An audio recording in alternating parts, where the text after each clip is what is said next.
turiu jums klausimą, arba dar kitaip. Prašau jūsų patarimo, iš tikrųjų.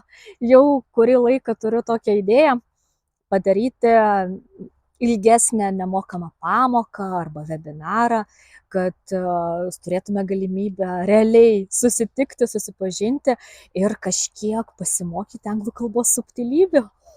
Bet štai kamuoja mane šiokios tokios abejonės, nes tiksliai nežinau, ar verta.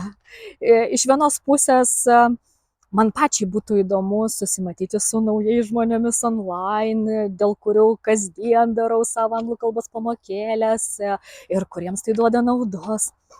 Iš kitos pusės suprantu, kad bet kuriuo atveju tai man būtų daug papildomo darbo ir tiesiog nežinau, ar reikia tą daryti.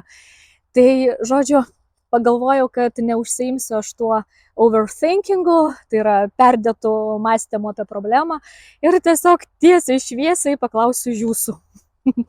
Sakykite, prašau, ar čia yra žmonių, kuriems tai būtų įdomu, aktualu, naudinga ir kurie norėtų susimatyti online grupinėje pamokoje ir kažkiek pabendrauti apie anglų kalbą?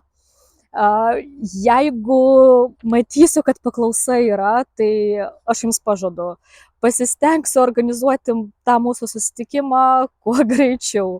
Na, o jeigu ne, tai kaip įprasta susimatysime su esamais mokiniais mokamose užsiėmimuose. Bet kuriuo atveju dėkoju jums labai už pagalbą apsispręsti ir tikiuosi susimatysime. Bye!